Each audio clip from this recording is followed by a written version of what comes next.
Okay, so hi everyone. Good evening. So first of all, thanks for joining us on this weekday. Everyone would have been frustrated or getting tired, after some time of work. So I appreciate your interest, towards learning something new. So this event is called Global AI Bootcamp by our community called Microsoft Leads. So we organize, event on Microsoft technology. So basically, this event is around Global AI Bootcamp, which is happening across various countries. So here in this event, we are going to have three sessions. So this is the agenda of the event. So first session is by me, like I'll be talking about how to build a documented chatbot with Azure OpenAI. And after that, we have Murali, who will be talking about vector search in Azure AI. And the last, it will be by Kukurasu, like he'll be talking about how you can build your own co-pilot with Azure AI Studio. So these are the three agendas, three sessions we are going to see in today's event. Like if you have any doubts or any questions, you can post it in the comments. You will answer it at the end of the each session. Okay. And this is our meetup page. Like I'll also post it in the comments. If you are interested, you can go here and you can join our meetup group. In future, if we create any events, you'll be notified. Okay. I'll just post this meetup link in the YouTube comment section. Okay, so let us get started with my session. So let me open my PPT. Hope my screen is visible. And so before starting today's session, my name is Suhas. So I'm working as a senior software engineer, and I'm also a Microsoft MVP. So this is my X handle, Suhas Parmesh. Like if you're interested, you can follow me on Twitter.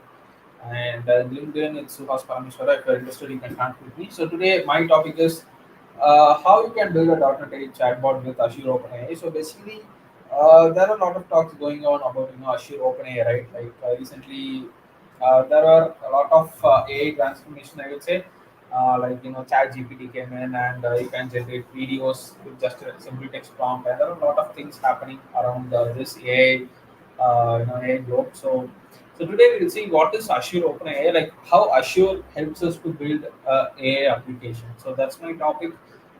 So my agenda would be like we'll see first what is OpenAI, okay, and we'll compare Azure OpenAI with this is OpenAI. Like what is Azure OpenAI and what is OpenAI, and at last like we'll build a solution like how you can build a search function. For example, how you can build your own Chat GPT, okay, using Azure OpenAI. For example, so let's say if I am asking a question like, can you give me, some interesting facts about India?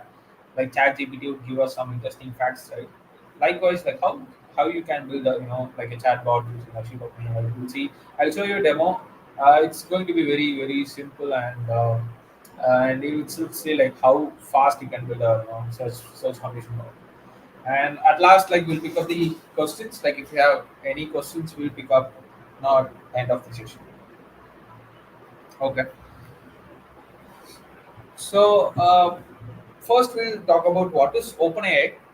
So OpenAI is basically I would say they call it as a laboratory, which was founded by Sam Altman, Elon Musk, and a set of friends actually. So it was founded on 2015, and after that there was a lot of revolution happened in OpenAI.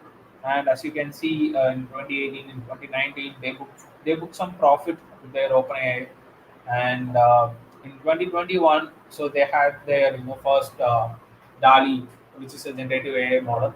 And in 2022, I would say that was the buzzing year where we heard ChatGPT a lot. So they introduced this DALI 2 and then ChatGPT later in 2022. And yeah, when it came to public, it was actually quite frustrating for everyone, right? Like because when you type something, it would give us the code, and it would also give us some easy prompts, and you can also get some tech contents out of it. So initial level, like everyone got afraid of it, afraid of ChatGPT. But as time passes, like developers or any other people who are in the tech industry, they try to use this chat gpt to become more productive in their day-to-day work. So chat gpt helps us a lot to be more productive, and it saves us a lot of time, I would say. So it's about how you give prompts in chat gpt. And later in 2023, yeah, Microsoft, they are trying to build this GPT-4 model, and yeah, I think it will be released as soon as possible. And currently GPT-3 also you can use it with the paid subscription model. So this OpenAI, basically their main focus goal was to build a Chat GPT generative AI model, and they achieved it, as you can see, from just 7 to 8 years. They achieved a thing called Chat GPT. That's actually good, and GPT-4 is also coming. So it's going, it's going to be more powerful than GPT-3, and you can take the leverage out of it if you have, if you can buy subscription in Chat GPT. So this is just about an history of OpenAI, how they started it, and the CEO of OpenAI is Sam Altman currently. So Elon Musk, he came out of it. He came out of OpenAI, and he's not currently part of OpenAI. So only Sam Altman and a set of friends and employees, they lead the OpenAI. So the next slide I will say is, what is Azure OpenAI, and what's the difference between Azure OpenAI and OpenAI. So basically, Azure OpenAI is a kind of a resource. It's a kind of a it's a kind of a cloud resource, comes from Azure, where you can create an Azure OpenAI resource, which would give you a set of AI models. So you don't have to, create the models. Like Azure OpenAI itself has their own AI models, where you can consume it in your application and you can make use of it. So it's just, you can, it's very simple to create Azure OpenAI with just 3 to 4 clicks. You can create an Azure OpenAI resource, and Azure OpenAI resource has an API key. Using that API key, you can able to communicate with that Azure OpenAI resource and the respective chat models. So the first thing is the ownership. Ownership, I would say, Azure OpenAI is owned by Microsoft. Um, so Azure, the OpenAI is consumed, owned by Sam Altman and their OpenAI laboratory friends. So Azure OpenAI is kind of a wrapper, I would say, which communicates with the OpenAI APIs. And GPT-4 support, Azure OpenAI by default supports GPT-4 support, but OpenAI, you have to pay something. I know it's a kind of a subscription model to use GPT-4. And availability, yeah, Azure OpenAI, since it's a cloud resource, they offer 99.99% of availability. OpenAI, like based upon your subscription, they would give the availability of the respective resource. And access, yeah, basically you can, in Azure OpenAI, you can able to restrict the your OpenAI resource based upon the user access policy. But the OpenAI, they don't have, they provide only the APIs. OpenAI only provide the APIs, and these APIs, they are not. I would say it's a kind of more technical developer APIs. It's not more of user-friendly API, where, let's say, if you want to use an OpenAI APIs, you need to know more about what's happening behind the scenes. Azure OpenAI, it's a kind of, I would say it's a kind of a developer-friendly API, where by seeing the options itself, you would be able to understand what this API is doing. So these are some of the difference, I would say. OpenAI also, they provide you some APIs which you can directly consume it. But here in this demo, we'll see how you can create Azure OpenAI, and we'll try to build an API around it, and we'll see how we can do it. Okay. Yeah, so I think those are all the slides for today. So I'll just show you how you can build a .NET 8 chatbot using Azure OpenAI. Okay. So let me go to my VM. So before going to the demo, first we'll create an Azure OpenAI resource using Azure portal. Okay. So let me go to the Azure portal. Um, okay. So this is the Azure portal. So if I want to create a resource, so basically in Azure, everything we call it a resource. Here it's a VM or web app or database. Everything we call it as a resource. So here I'm going to search for Azure OpenAI, and here it comes Azure OpenAI, and By default, if you have a subscription, you won't be able to see this option because there will be a form. So you have to fill that form to get this Azure OpenAI access. For every, so even if you have a premium subscription in Azure, you won't be able to see this create. Like there will be a link to a form, and using that form, like you have to fill out the necessary details, like what is my organization name, and why I need to try Azure OpenAI, etc. That will be around 12 to 13 questions, which have to take some time, and you have to register it. After a week or 2 weeks of time, they will be enabled. If the reasons are genuine, like they'll enable Azure OpenAI give a subscription. Okay, so I have already have this access Azure OpenAI to my subscription. So what I'm going to do is I'm going to click create, and here I'm just going to select a resource group, and I'm going to select a region and just a name. I would say MS Leads demo, and the pricing tier is standard, so it's a kind of a free tier. So once you give this, click next, next, next, and create. So that's it. So once you click create, it will give you an Azure OpenAI result. So that's it. It's very simple, right? So just 3 to 4 clicks and just type your resource name and selecting the location of your server. That's it. Like you will be able to see an Azure OpenAI resource. So I'm not going to click create. So I have already created a resource. Let me show you how it will be looking. Um,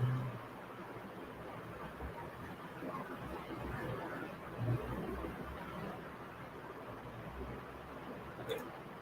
Sorry for the spelling. So basically, when I create an Azure OpenAI resource, it will be the home page will be looking something like this. And here you can see there are a lot of options here. And the main thing I want to show you is the keys and endpoint. So I have created GPT, Azure OpenAI resource. So how can I access it? So basically, you need this key and the endpoint. Okay. Basically, you need these two stuffs to access this Azure OpenAI resource. So this is, I would say, this is the first step of building a chatbot. First, you need an Azure OpenAI resource. So just come to Azure portal and uh, find Azure OpenAI and click create and do the necessary details, and it will be created within 2 to 3 minutes. So that's it. And once you create the resource, if you go to keys and endpoint, you will be able to find the key and endpoint. Okay, just copy this. It will be useful for us in the later stage. Okay.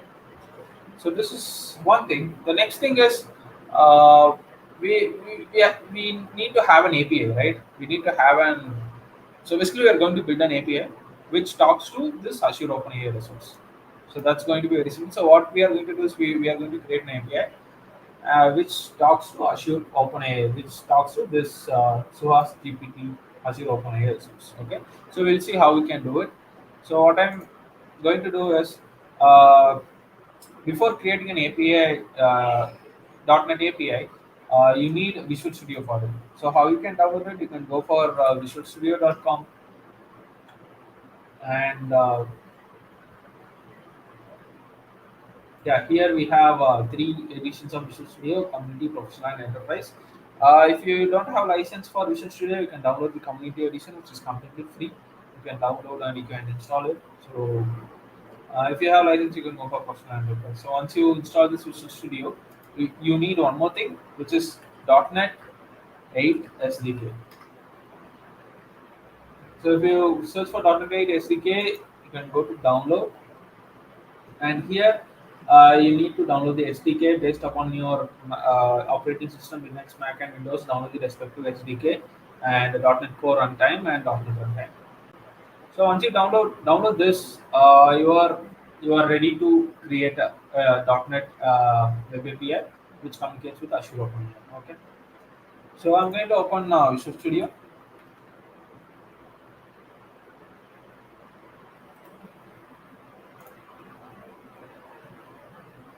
and I'm going to create a new project, and I'm going to create a .NET Core Web API, and I'm going to name it as chatbot API. To click next, and I'm going to select as .NET 8 .8.0 long term server. So once you install this SDK, you should be able to see this .8.0 long term server. And I'm going to click create.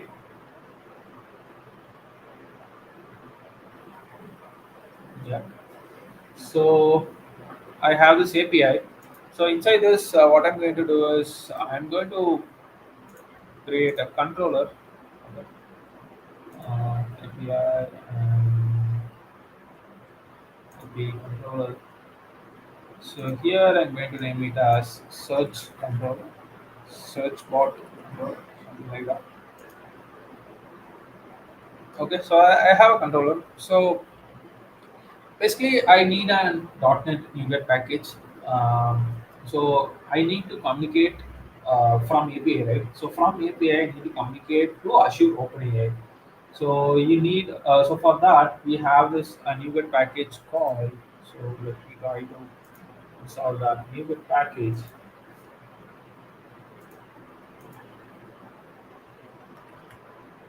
So the package name is Azure.ai.openai, which is a kind of a pre-release model. Still, it's not stable. You should not use it in production.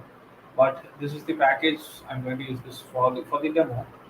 So I'm going to click install. So what this NuGet package will do is this will help us to communicate to Azure OpenAI resource. Okay. So I'm going to click apply, accept. Okay, so this is installed. So I'm going to go to type of controller, and what I'm going to say is I'm going to create HTTP. So I'm going to type some code. Let's see how it goes. So I'm going to create an endpoint, get search response, and I was going to create a function which returns me a task of chat response message. Okay, and here from query, I'm going to get the search prompt. So basically, the search prompt can be anything. As I said earlier, this search prompt can be give some interesting facts about India or give me some interesting facts about IPL, etc. So this search prompt will be dynamic. So I'm basically the search prompt, and I'm going to create an OpenAI client. Okay. So in this OpenAI client, this accepts a new URL. So here you need to give the URL of your like Azure OpenAI resource. So if I go here, like this is my endpoint, URL endpoint of my Azure OpenAI resource. I'm going to copy this one and I'm just going to paste. So in real time, you should not do like this. So you need to have this value in your app settings and you need to do that. And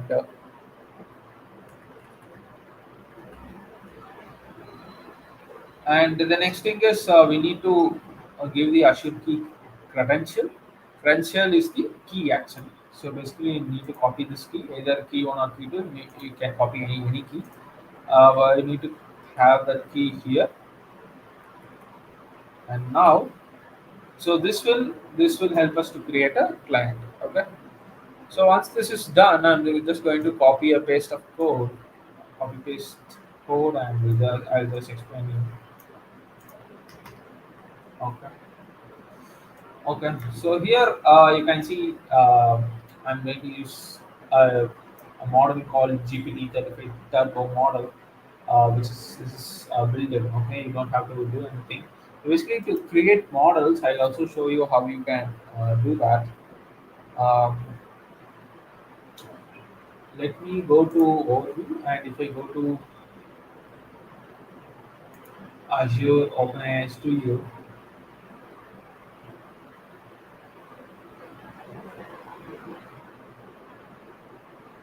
so what happens is it will redirect us to Azure OpenAI Studio. So this studio, so basically helps us to create our own models, or you can also reuse the other models which is being already used by Microsoft. Okay, uh, it's taking some time. Mm, okay, not sure.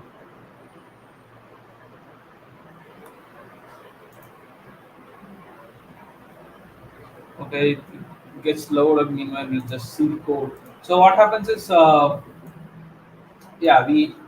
So basically, in your respect to Azure OpenAI, you need to create a deployment. So by creating a deployment, it will give you a name, and you have to mention that name here. And this is the stuff for basically how correct your prompt should be. Okay, sorry, your response should be. So based upon this temperature max tokens and nucleus sampling factor, your response will be affected. So this is the kind of default value. Like if you need a precise value, so based upon your use case, you can adjust these values to get a prompt response. And here, what I'm doing is I'm just uh, created a chat completion option, and inside the chat completion option messages, I'm adding the search prompt. So once it is added, I'm just saying, get chat completion says it, which gives me a message. So that's it. It's very simple. Just I'm creating a client, and in the messages, I'm adding the prompt, and I'm just getting the message value. So that's it. Okay, so this is Azure AI Studio.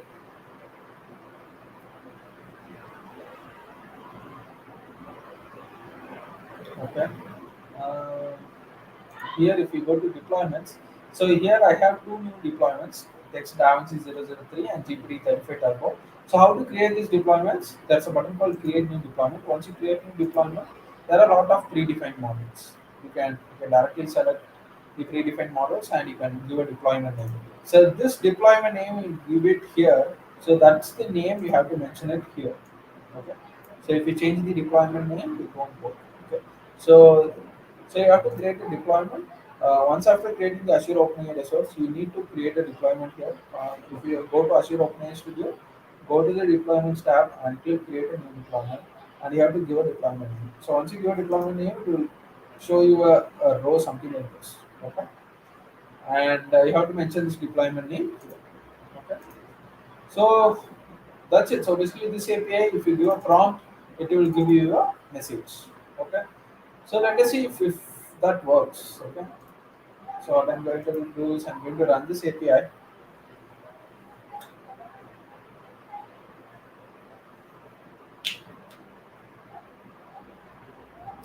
Let's see if this works.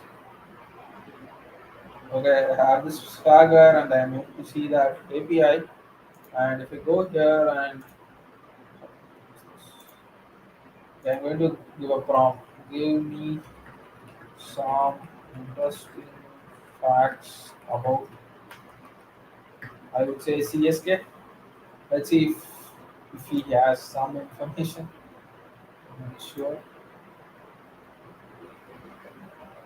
Yeah. So let's see if it has some response. Yeah, so in the content, you can see it says Chennai Super Teams is one of the most successful teams, etc. And it has some cool, interesting facts, about CSK. So this is the API, right? So it's very simple. Like you create an Azure OpenAI resource, and you can get the key, and you can get the the API key and the URI. So once you give that in your code, it starts working. Okay, so so this is not very much intuitive, right? So what we can do is I have some UI, okay? Let's see in UI, which will be more actually good to see it. So let me see if that runs, because we have some time, so I'm going to try that. Um, so this is an Angular app. So basically, Angular is a framework where you can build web applications. So here I'm not. So I'll try to explain the code, but it's not much. So what it does is it just communicates with the API which we created in .NET. So from Angular, we are calling this API. Okay. So nothing much. Um, and here, let me go to implementation. I'm just going to check the API URL. Is that fine or not? The API URL. Let me just copy this URL for now. So real time you should not do it. It's not the best practice. So okay. So let me try to run this application we serve. So to run an Angular application, you need to say ngserve or ngs, which builds which builds your front end application, and you can have to see it in localhost 4200. Okay. Um, yeah. So basically, here you have this Azure OpenAI. So before that, I have to do one more thing. I need to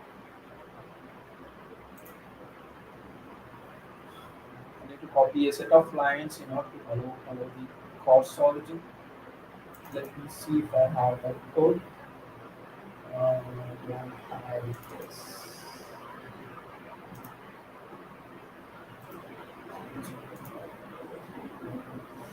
Quickly check if that's possible.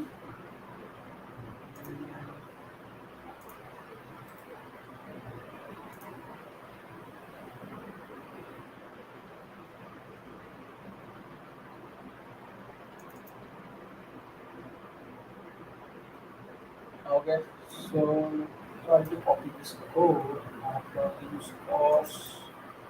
So this is our previous demo I had. So I just created this sample application if something goes wrong. So I'm just going to stop this here.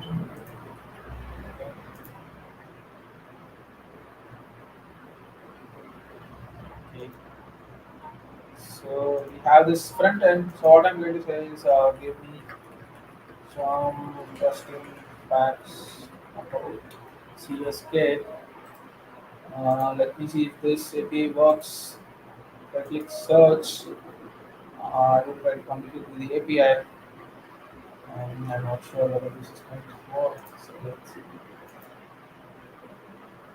Yeah, it works.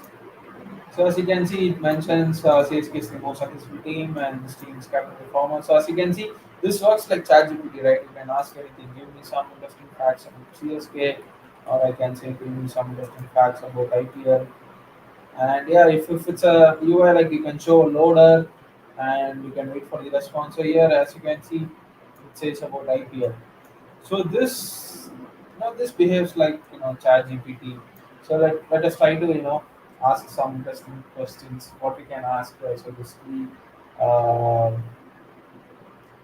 give me the code to find even numbers in an array C sharp. I'm not sure whether this is going to work, but let us try. It's always going to be like that. Yeah. So actually, it gives me a code. But yeah, it's not in the proper format. But if you build a good UI like ChatGPT, which gives you, which shows you actually the response comes in, the Markdown. As you can see, it comes in the Markdown format. Like if you have a code editor, you can just, make this response much more cooler, and you can build something like, ChatGPT, and you can build your own way of, showing stuff. So this is how you can build your own chat GPT or own search bot. I would say you can build your own UI and you can have an API, and with just a URI and endpoint key you can able to access it. So you don't have to worry about the hosting and the downtime, like the Microsoft takes care of it. And and and also it's very cheap. I would say you can read the pricing. So that's a detailed pricing page. I'll also show you that. Azure OpenAI pricing.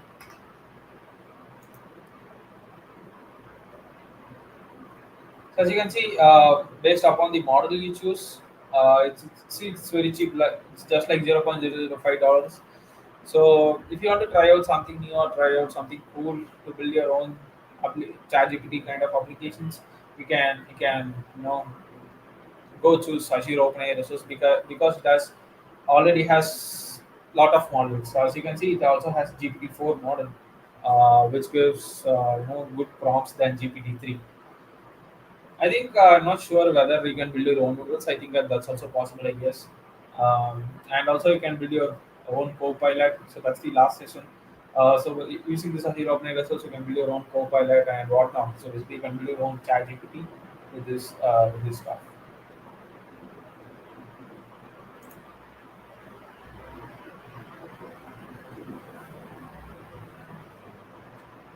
Okay, so I think those were all the stuffs I had today. Like if you guys have any questions, you can post it in the comments. Like I'll answer it in the YouTube comment section. Yeah, and last but not least, like this is my blog. So it's devsuhas.com, and here I write about .NET React Angular, and yeah, some Azure blogs as well. If you are interested, you can just follow me, and also post it in the comments if you want some interesting sessions or talks. If you want to hear from me, like you can post it in the comments. Like I'm happy to pick it up. And yeah, thanks Gupraso, and thanks Microsoft Dev Geeks community for this opportunity. Yeah, thanks everyone. Thanks, thanks, Sudas, for your valuable session. Next speaker will join. Murali, Hi, Kuprasa. I'm here, Kuprasa. yeah, you can share your screen. Yes, I'm sharing my screen.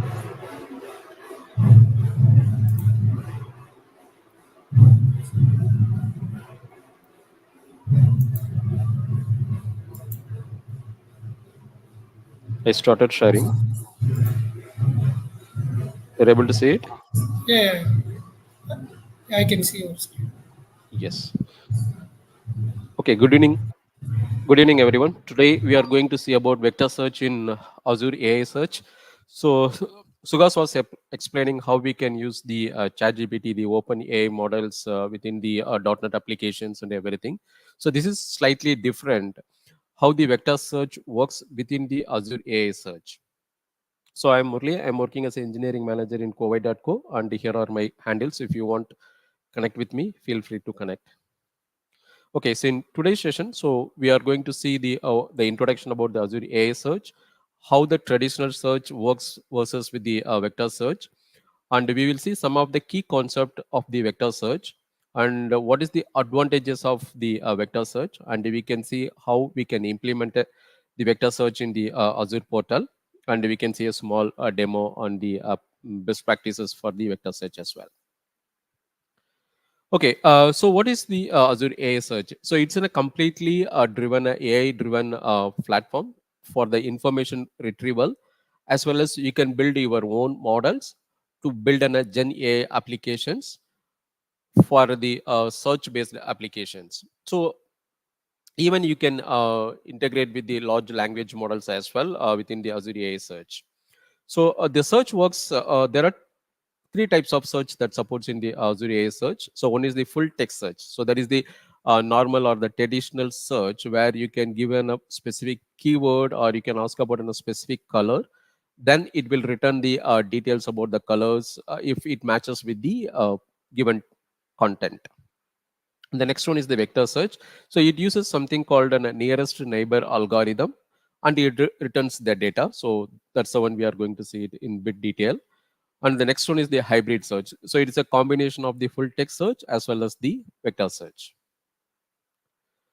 Okay, so how the AI search works within the Azure portal. So on the left side, you can see we have all the content. So it can be within the Azure environment or outside the cloud environments. Like you can have it on premises or on a different places. And on the right side, the extreme, you can see your application where it sends the questions from the user. On the middle, you can see the Azure AI search seats. So the Azure AI searches, it takes the content from your left side and it does something called an indexing, and it keeps the records ready for serving the query from the user. So whenever there is a query request comes, then the query engine translates the questions into a specific format. Then it sends to the indexes. Then it gets the results. Then it sends back to the query responses to the user. Okay, so we can see something called a full indexing, refresh indexing, and AI enrichment. So the full indexing, it will happen generally the first time when you are connecting your data source with an Azure AI search environments. So it takes all the data and it does the index. The refresh indexing is whenever there is a change happens within your data, then that is the only specific area will be indexed, and it is keeping it ready for the serving. And the AI enrichment is nothing but we can add some more metadata information for the indexing purpose. Okay, so what is the traditional search? In the traditional, if you do in a file search, so if you are searching for a specific content, it needs to match with the content. So then only we will get the results. Otherwise, it won't give the results. Whereas the vector search, it works slightly in a different. It takes the content and it understands the context, then it does the results. Sorry, then it does the search and it gives the results. So this way, it will have a more accuracy in the vector search.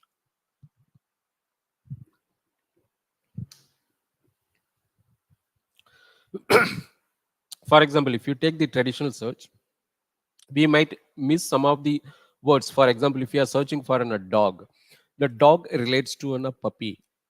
If you do a traditional search, if you're searching for only the dog, it will give only the text contains only the dog. But if you do a vector search, it will take the dog and it tries to map with the synonym names or the similarities with the dog. And if it founds with the puppy, then it will give that results as well. So let's see what is the vector search. So in detail. So first, let's see what is a vector. So vector is in a special code or in a numerical representation of a specific chunk of words that will be converted text to the integer values. Then it maintains something called an array kind of matrices. Then whenever you do the query, it will take it from the vector matrix. Then it returns back. So what is the vector search? So again, it's a kind of a technique where when you are searching for a specific keyword or in a specific word, if the text is not found, the specific word is not found, still it tries to matches the similarity and it returns the results back. So as I mentioned earlier, if you are trying for searching for a puppy, and it will also find out the results for the dog because they are very similar. Or if you are finding out if you are giving in a text in English, and if your content on in a different language like in a German or in a French, still it will matches the convert the English word into a different language and it will get the matches, then it returns. So it works with the different languages as well. So it uses something called a nearest neighbor. So that is the reason it is able to identify the results and it gives back. So what is embedding? So the process of converting the text to an integer value is called an embedding. So the embedding has a different methodology to convert the text into the integers. But in simple terms, embedding is converting the text to integer values.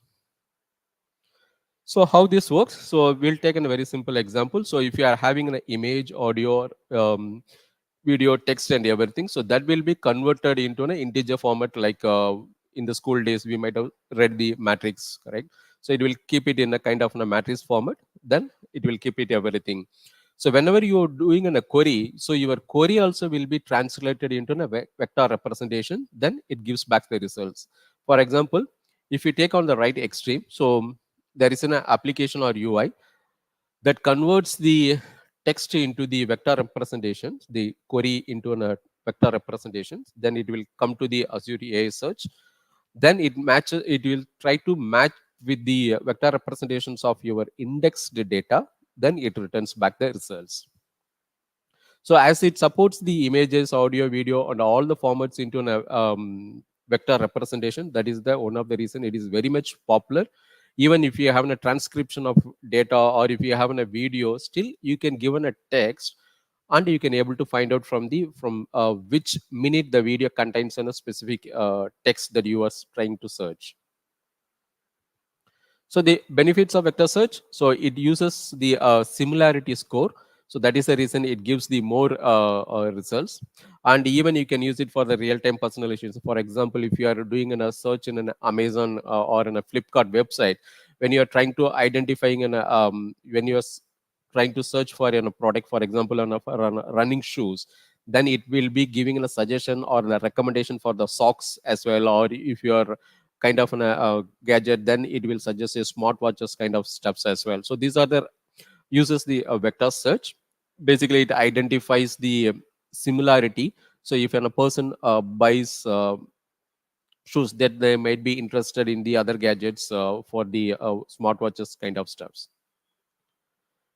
Okay, so how we can implement into the vector search in the Azure AI? So we'll see directly into the portal. So I'm having a very simple sample application.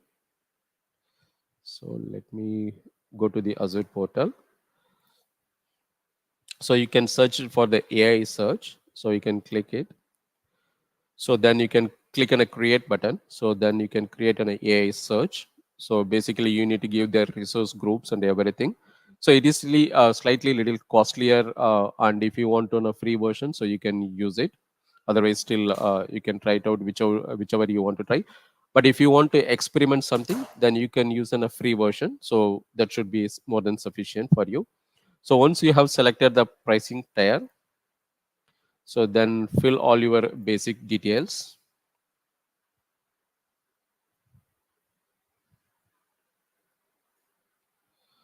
Okay, so then, so this is a zero cost. That it doesn't have any repli cost. So that means if this node is failure, then your search completely will fail.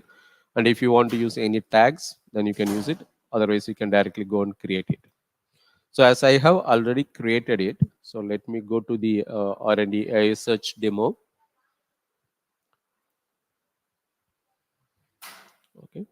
So here we have something called indexers, and the data sources, and the debug session. So these are the some of the important area that we might need to aware of it. So first, let's see index. So I have already imported some of the demo indexes.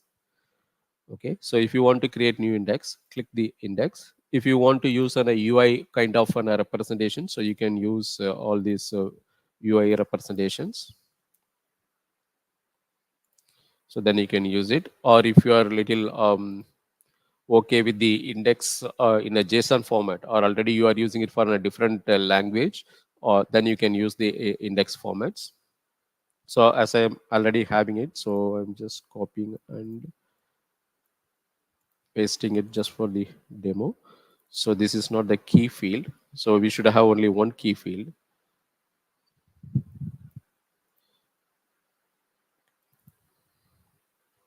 So I've just created this index.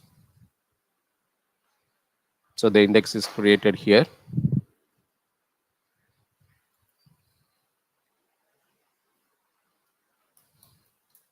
So here you can see what are the fields that we have created and whether it's searchable or not. So everything we can see here.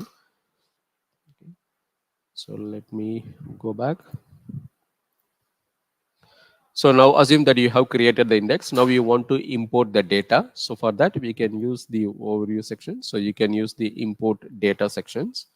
If you are having the data in a Azure SQL database or in the blob storage, you can use it. And it supports in a variety of different data sources as well. So I have used this my data from the blob storage, and the real estate use example is from the samples that Microsoft is already providing us. So I have used that. So you can use it. And if you want to add the any of the cognitive skills, so you can add it. So how do you want to do any kind of enrichments, that you can add it. Otherwise you can just simply skip it up. And here are the fields that is used for the searchable and everything. You can see the description. It maps with the English, and it has the Dutch kind of an description, so that maps to the German. And it has the French, Italy, Spanish, Poland, everything. So it has. So when the user is trying to query in a Polish language, so it will map with this description column, uh, and it gives the results in the same fashion. So the user or the application doesn't need to mention whether the user is searching in Poland or on a different language. So it detects automatically. And these are the columns or the indexing columns are available within the database. So you can click the create indexer. So I'm giving as it's exist.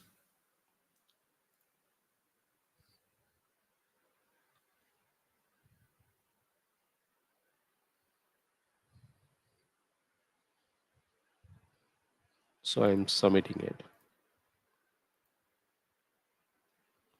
So it creates the index and the indexer as well. So index is just in the structure or the schema definitions for your data. The indexer, it takes the data and it keeps updated your index. So basically it's a kind of placeholder where it pulls the data and keep it ready for your search. So if there is any changes happens within your data source, for example, this data source here is in the SQL server.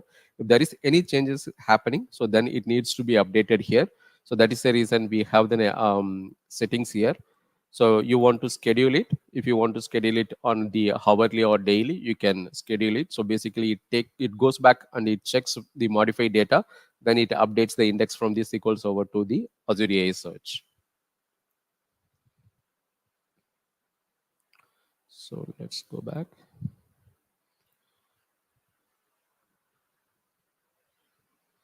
So it does the indexing. Okay, so it's completed the indexing. So we can go and see here. So it's everything is success. Okay, so let's go back. And if you want to query this indexer, so we didn't see any of the data within the real estate database sample. So if you want to see the data, or if you want to query and test the data, so you can go to the overview sections. You can have something called the search explorer. You can click this. So it will give you a wizard, so where you can query them. So you can see which data we are. So this is the index that we are going to use. So already I typed in a question. So it does the searches and it gives me the results. So basically it gives the 50 records and it gives the relevant score. So it is matching with the question is matching with the 8%, or if you go for an 100%, then it will be a kind of an 89% it matches. So it says in a semi-detached and it's perfect for entertaining and kind of stuff. So it gives all the description. So it gives all your description in a different languages as well.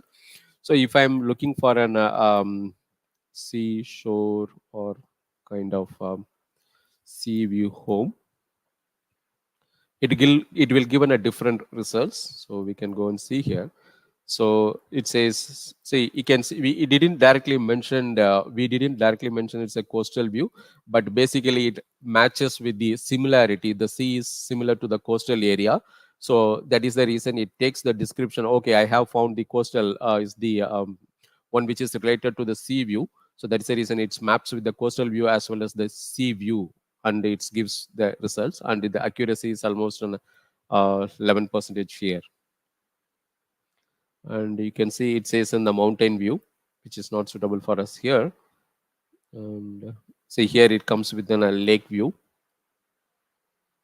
Still it's located coastal view and small lake.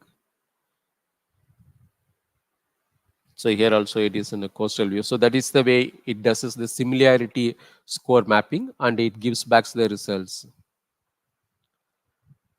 Okay, so if you want to debug your queries, so that is the another one of the good feature. So you can debug your session. So when you are doing in a query, so we need to make some kind of configurations, then you can start debugging your queries as well. So you can just start the debugging sessions and you can query them, and possibly it will give the results details over here as well.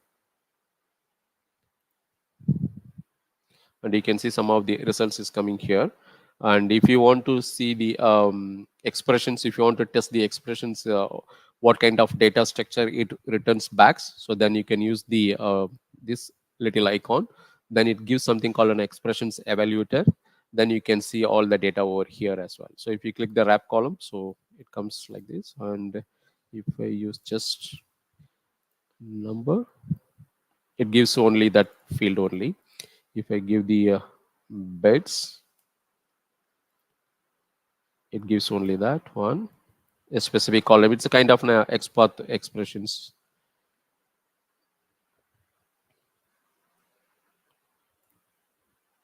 So it gives me the expressions. If I put D, so it gives me from the Dutch ones. So that's the major thing that I want to cover it up. And let me go back to the PPT. Okay, so what are the use cases that we can build it for the vector search for the e-commerce platform? on the content management system for the e-commerce platform. So for the product recommendation, so if you are trying to buy an fan, then it might suggest the ceiling fan as well as the wall mountain fan. So those kind of things then it will suggest. So or it may be suggest some of the electrical item which is related to an air purifier or the air related stuffs like an air purifier. Those kind of things that will suggest in the e-commerce platform. And for the content management search, if you're doing trying to search for a specific item, specifically for example, if you are looking for policy related stuffs, then it might to related to the rules and regulations. It may not be directly mentioned as in a policy, but the rules also needs to be followed as part of policy. So those are the documents also it will be fetched from the your SharePoint environment or any other document management system. Then it will give the results. And the customer support also, yes, definitely that will help. And Amazon also uses the vector search to search for the product search as well. And for the best practices, so we need to ensure our embedding on the training data is correct. Otherwise, if your indexing data is goes wrong, then obviously your search results also will go wrong. And we need to ensure that we are regularly updating our embeddings to ensure that the latest data or the latest data is converted into the vector indexes so that the users will get the updated results. So that is the another one. And obviously we need to monitor the search performance, how it works, and we need to do some kind of fine tuning.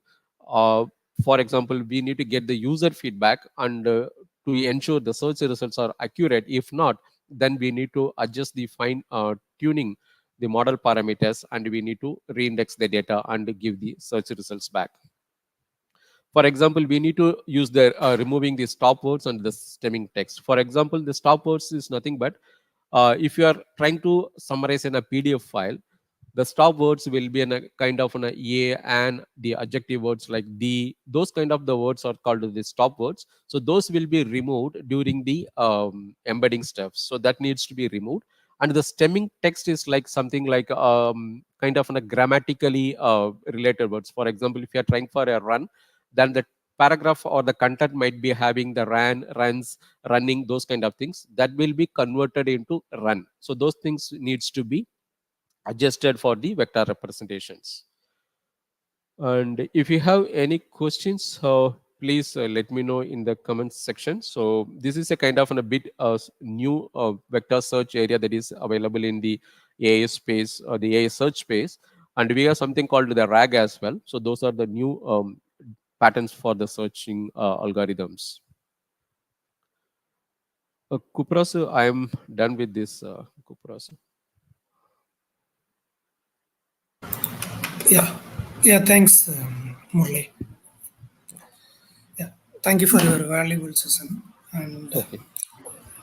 let me share my screen.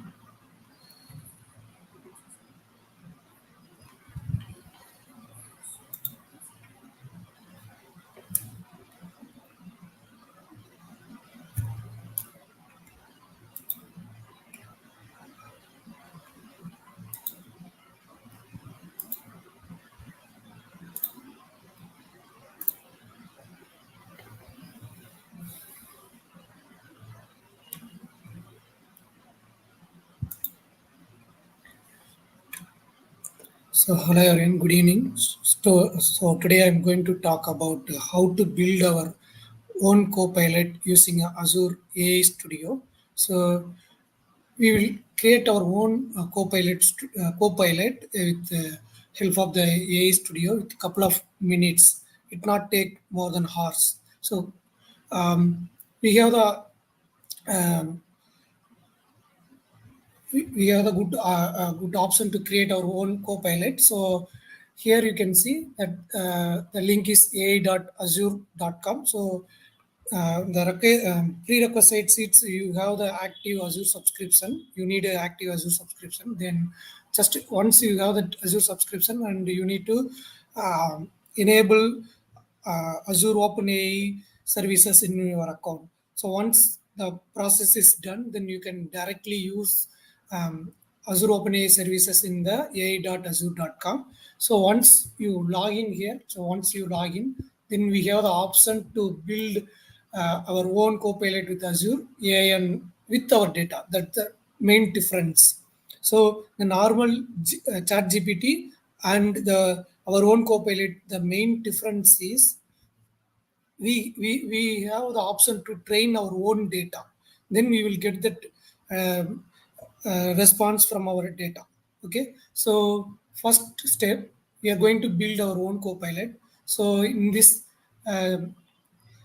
site, we have the option to build our own copilot. Just you can click this, and you can we have the option, we can select the existing AI project, or we are going to create option. We have another option, create a new AI project. Now I'm going to show how to create a new project. Just I click here, and the first step, we are going to provide the project name. I leave it the default one. Then I'm going to create the new resource for this project. So demo, and here I defaultly selected my subscription. Thing we are getting warning message. Let me try. And the resource group and which location we are going to create our AI project. Thing just I can remove this. And so here this is when we create this AI Azure AI project, it will create multiple services like storage account, key vault access, and OpenAI services and our Azure services also. So if you want to train your own data, then you can select um, AI search service. So it require to add when we create that AI project. If you don't have, then you can create Azure AI search in the Azure portal itself. So once we select this information, the basic information, then we can choose the deployment model. And so here I have the free deployed models like ChatGPT 4. I have used already, so there is no quota. And I think I created multiple services, though, so I am getting no quota services. Maybe we can skip now and select next. I think we are missing something.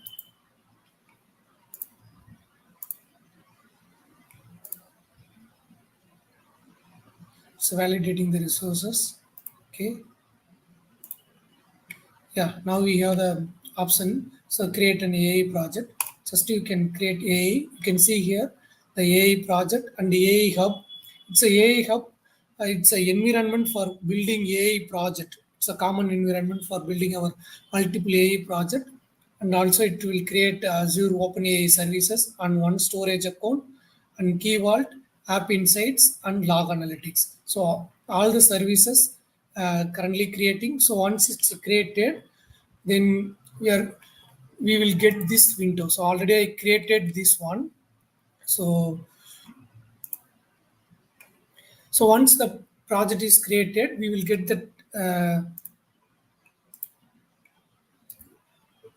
home site for this our own copilot. So you can see here we have the option to chat the chat GPT. So I'm going to ask,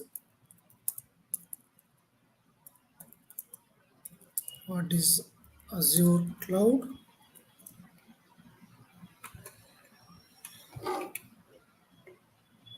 So we will get the information, the Azure Cloud, more formally known as Microsoft Azure.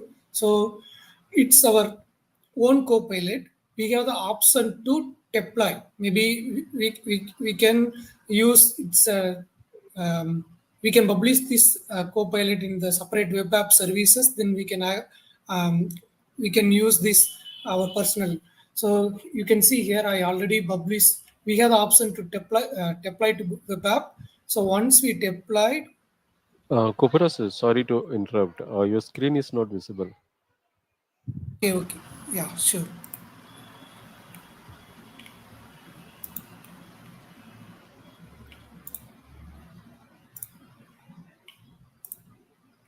yes, I think disconnected my screen. So Okay.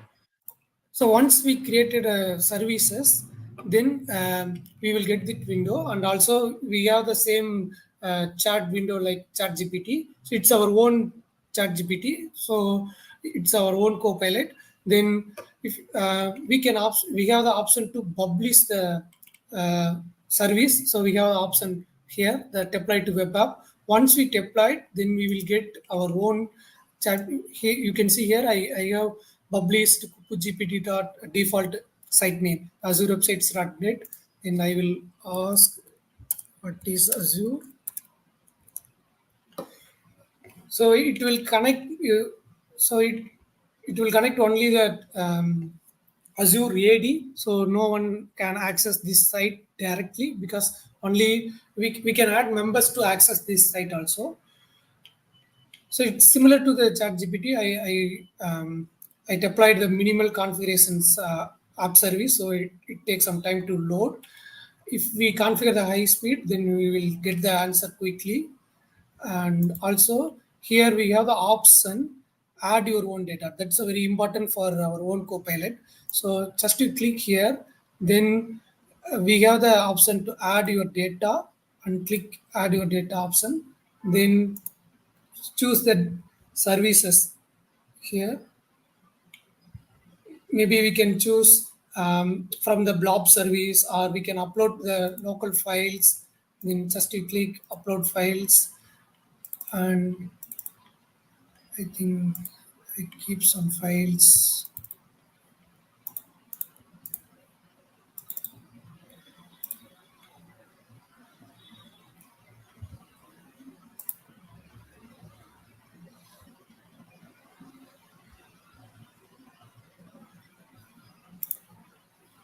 I think upload files.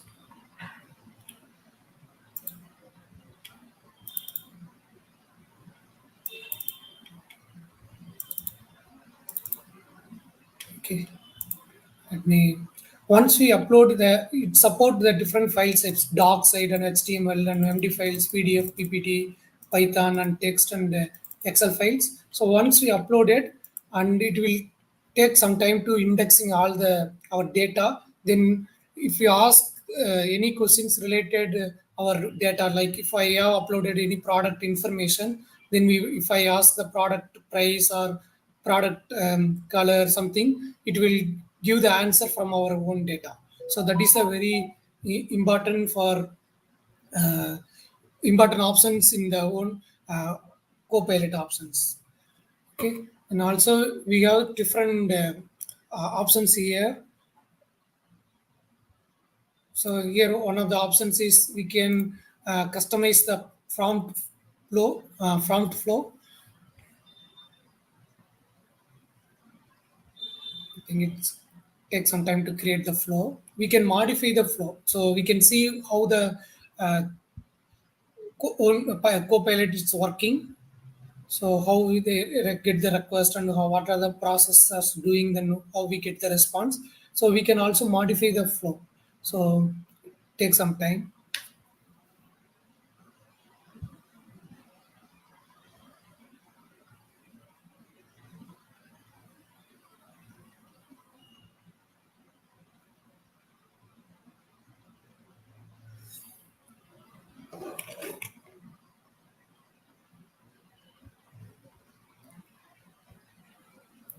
Yeah.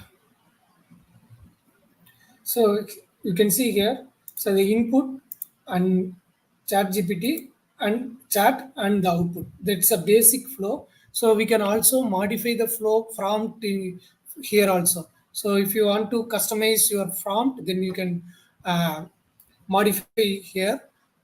And also we have another options. We can test the model response. We have option to manual evaluation. So once we upload our data, we can test our test data. So here what input we are going to give, and here we are going to give the input and what response we are getting. So once we have the option to run, so once we get that response, maybe we can put upload or download. if we are expecting the exact answer, then we are we are at that upward or downward. So based upon the metrics, we can evaluate the model. So it's a very quick session to create our own copilot, and also you can see the documentations. So here you have the Microsoft Learn site. Here you have the documentation to deploy the web app for our own data, and also we can build our Cosin's Copilot flow in Azure Visual Studio. So these documents will help us to create our own Copilot with our own data. So I think almost I completed. So yeah, thanks for joining today's session. Um, hope all the session useful for you. Yeah. Once again, thank you for all.